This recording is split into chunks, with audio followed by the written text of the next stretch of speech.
وما أرسلناك إلا رحمة للعالمين. تشاهدون الآن السهم مع مظهر شاهين.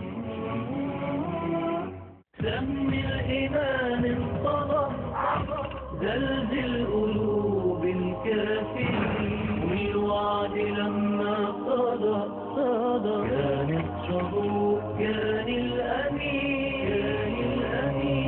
النهارده المسجد ده ليه قصة غريبة جدا.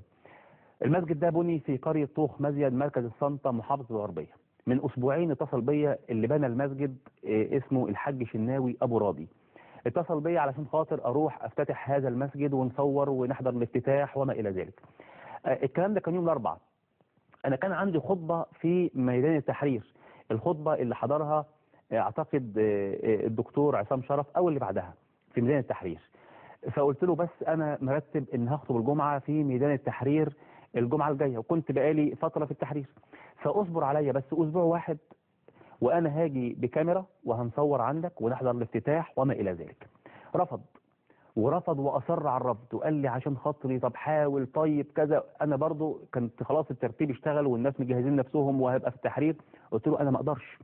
فقال لي طب خلاص أنا هعمل افتتاح لأن أنا عزمت الناس وعملت كروت وجايب ناس من مصر وما إلى ذلك، فهعمل افتتاح. قلت له توكل على الله افتح المسجد وأنا أوعدك بعد كام يوم كده أجيب كاميرا ونيجي نصور المسجد وعشان نشجع الناس على بناء المساجد، وبنفرح قوي لما نلاقي حد بيبني مسجد وكده. هذا الرجل اللي نسيت أقوله إنه باع أرضه كمية كبيرة جدا أو قطعة كبيرة من أرضه، وهو ما كانش بيخلف، هو لا ينجب. باع أرضه وبنى المسجد على مساحة قيراطين دورين، وكان حلم حياته إن هو يبني المسجد ده ويفتتح المسجد ده وعايش ليه. فقلت له أجل الموضوع أسبوع. أصر على الافتتاح. افتتح المسجد يوم الجمعة.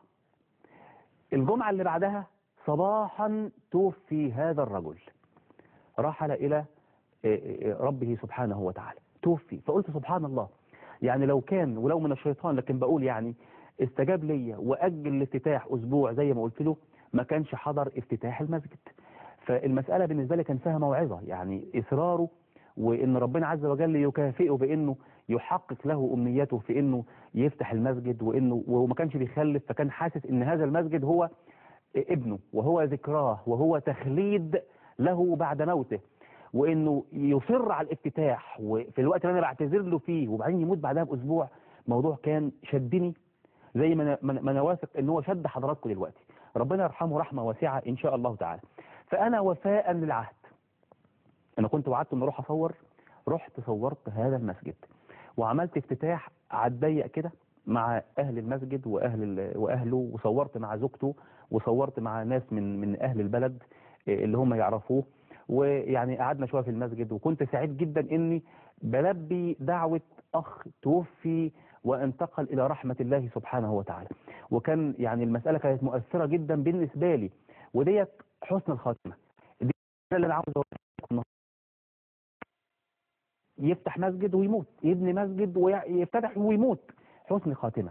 غير واحد تاني فتح كباريه ومات، غير واحد تاني كان في خمارة ومات. ربنا يرحمنا جميعا وربنا يحسن ختامنا جميعا يا رب.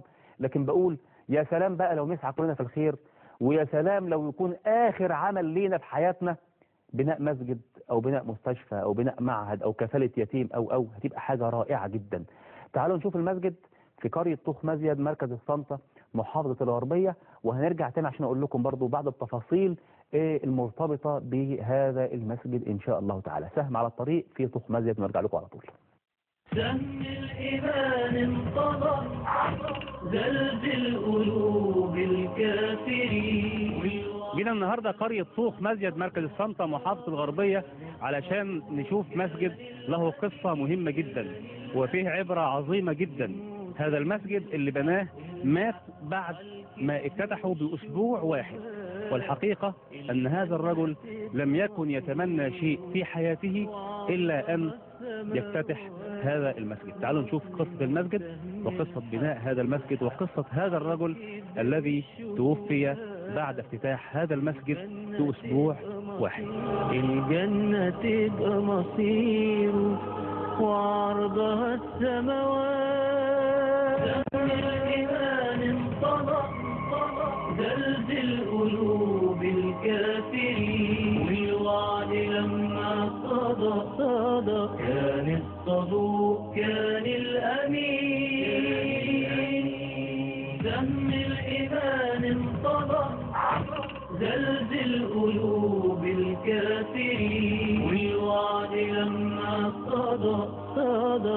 كان الصدوق كان الأمين مسلم وسهم الحق عالكذب والشبهات الجنة تبقى مصيره وعرضها السماوات مسلم وسهم الحق عالكذب والشبهات الجنة تبقى مصيره وعرضها السماوات دم الإيمان انطلق زلزل قلوب الكافرين والوعد لما صدق كان الصدوق كان الأمين.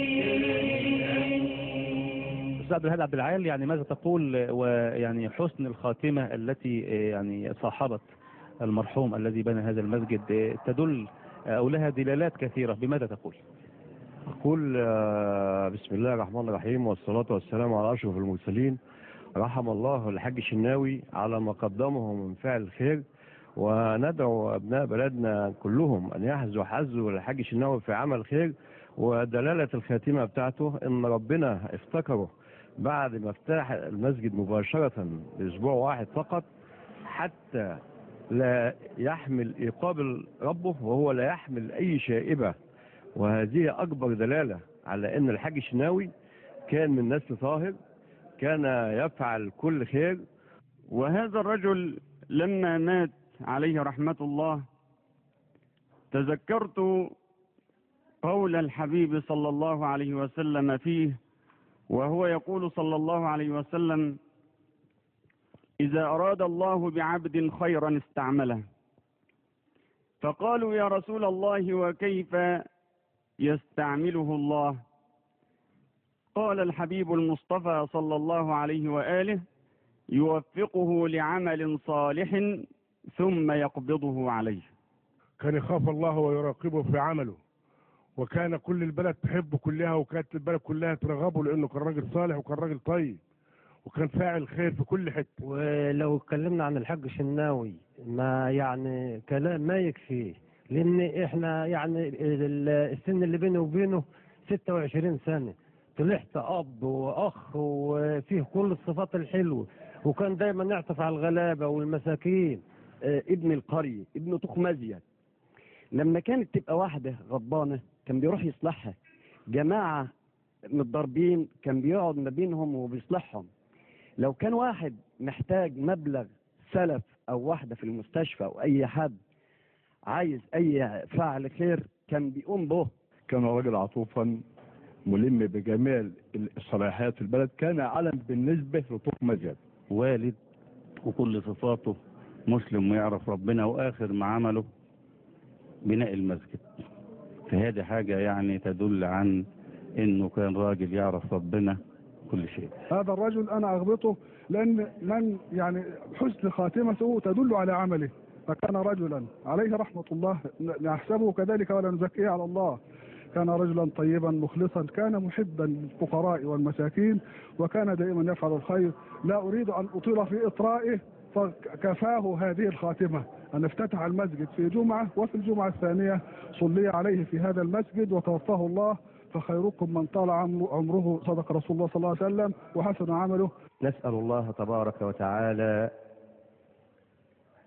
أن يتقبل هذا العمل من هذا الرجل الذي حرمه الله عز وجل من الإنجاب، فخلده الله عز وجل إلى أن يرث الله الأرض ومن عليها. من الله عليه وتفضل الله عليه ببناء هذا المسجد. دم الإيمان انطلق. حاج حمامة، أولا البقاء لله وربنا يرحمه رحمة واسعة. ونعم بالله. قولي لي، يعني أنا عارف الموقف مؤثر جدا، لكن يعني لو تحكي لي عن اللحظات الأخيرة في حياة الله يرحمه. كان نفسه يسلم الجامعة ويموت. كان نفسه ده من زمان قوي، بقالنا 5 سنين بنبني فيه، وبقى يقول لي لسه يسلم. ونزلنا عملنا افتتاح وجبنا طبخ وعملنا فرح. والله لو مجوزة 10 ما كان يكفيني. الشيخ اشرف بقول له انا عايز فيك النهارده، قال له لا انا نفسي اصلي فيه يومين ثلاثه واما اموت ابقى ميت مرتاح، لان هسلم مفاتيحه وسلمته من كل، سلمه من كل سلم، ما خلاش فيه حاجه ناقصه، مسلم عماله ومسلم ورقه ومسلم كل حاجه، مسلم كل حاجه. قولي لي لما جه ابن المسجد ويعني هو ما عندوش اولاد، دورك كان ايه؟ يعني هل رحبت بالموضوع ولا كنت متضايقه ولا ساعدتيه؟ يعني دورك كان إيه؟ لا بقيت فرحانه والله من كل قلبي، قلت له لو عايز تبعد تربح انا فرحان، لان دي بقى حاجه لاخرتنا، احنا ما عملناش حاجه للدنيا خالص، كل اللي عملناها للاخره. بقيت فرحان. احنا اشترينا ال 15 قراب دولار بعرقنا، الارض دي اشتريناها بعرقنا والله وبشقانا، لدرجه ما جيت اقول له نبيع 5 قريت ملك ورثتهم منهم، قلت له نبيعهم، قال لي لا ما احرمش الغلابه، ليه ورثه هيورثوا. طب اعمل لي حاجه، قال لي لا اللي هيعمل لك ربنا. حرمني وقال لي لا دي شرع الله، ما رضاش يمشي الا بشرع ربنا. فانا ما بقتش زعلانه، كنت فرحانه لانه عارف ربنا. واحده غلبانه واقف جنبها، واحده عيانه واقف جنبها، واحده مسكينه واقف جنبها، كان واقف ويا الغلابه، دايما بيحتف على المساكين والغلابه وعلى كل. يعني لو تحكي لي المشهد الاخير في حياته، يعني لما تعب ولا هو يعني الموت فجاه ولا؟ ما قالش يا دماغ، ويوم الاربع الصبح ما قالش يا دماغ خالص ولا قال اي حاجه، كان بدل النوبه 2 و3 يوم الاربع دي، ولا قال لا دماغي بيوجعني، وانا لو كنت احس ان قال يا دماغي ما كنتش بسكت، كنت بجري على الدكتور على طول، لانه هو كان سند. كان حاسس انه هيموت؟ يعني هل كان حاسس انه هيموت؟ كان حاسس عشان كان يوم الافتتاح لقيته قال لي هات المفاتيح. لا يا حاج شناوي المفاتيح هتعمل بها ايه؟ قال هسلم العهده اللي فاضله. قلت له لا ما تسيبها كمان شويه وواحد يمسك المفتاح، قال لي لا. راح واخد المفاتيح وراح جامع العمال وكل واحد نسخه من المفاتيح وياه، ورتبوا بعض ورتقوا بعض ونظموا بعضكم، علشان انا ما ضمنتش ان انا عايش. بقول له وانت دايما ماسك لنا ما ضمنتش تعيش ما ضمنتش تعيش. قال ما هي دي سنه الحياه، انا سلمت الجامع وهموت مرتاح. ربنا يجعله ان شاء الله من الصالحين وتقبله عنده. لكن لو انت دلوقتي هتبعتي له رساله، لو هو قدامك وهتكلميه وتقولي له رساله دلوقتي، هتقول له ايه؟ هقول له كتر خيره رباني، يعني انا عشت معاه 30 سنه، لا حوجني لامي ولا حوجني لابويا ولا حوجني لاخويا ولا حوجني لاي مخلوق خلق، ولا عمره جه في يوم حاسبني. يبقى الفلوس معايا، كل حاجه معايا، كان كل عمره ما جه في يوم مسك جنيه. اقول له يشكر اللي هو يعني حافظ علي، يشكر اللي هو ما خلاش حد يتكلم علي، يشكر اللي هو دراني. والله انا ما انا قادره، يعني لو قعدت العمر كله اوصف ما اقدر اوصف جمايله فيه.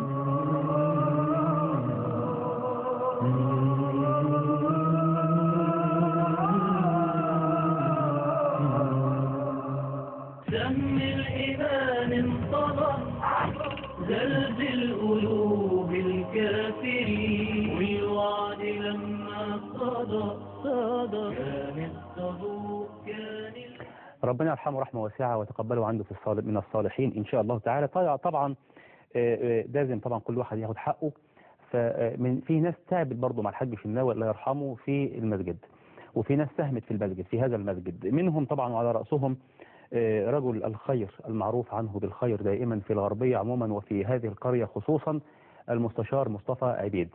المستشار مصطفى عبيد له أيادي سابقة الحقيقة في أي عمل خيري في البلد، سواء في المعاهد الأزهرية أو في لجان الزكاة أو في حاجات كثيرة جدا الحقيقة عملها، منها هذا المسجد. يعني أنا أعلم أنه ساهم في أيضا مساهمة، مش شرط تكون مساهمة مادية في البناء، لكن أنا حد علمي أن أرض هذه المسجد هو ساهم بها أو بجزء كبير منها، يعني على حد علمي. ربنا يجزيه خير المستشار مصطفى عبيد. وفي ناس برضو تعبت من الناس اللي هم نسايبه وقرايبه وجيرانه، الأستاذ الحاج فتحي حجاب، والأستاذ أو الحاج الدسوقي أبو سالم، والأستاذ رأفت شكر اللي هو الجمعية الزراعية برضو تعب في انه يخصص الارض ليهم، والحاج احمد الجزاوي وعائلات كثيرة في البلد يعني كان برضو بيقف معاه في المباني وكده. على اي حال ربنا يجزيهم كلهم خير ويتقبل منهم هذا العمل ويجعله في ميزان حسناتهم ان شاء الله تعالى. الإيمان انطلق، زل قلوب الكافرين، والوعد لما صدى كان الصدوق كان الأمين. سهم الحق عالكذب والشبهات الجنة تبقى مصيره وعرضها السماوات مسلم وسهم الحق عالكذب والشبهات الجنة تبقى مصيره وعرضها السماوات دم الإيمان انطلق زلزل قلوب الكافرين والوعد لما صدق كان الصدوق كان الأمين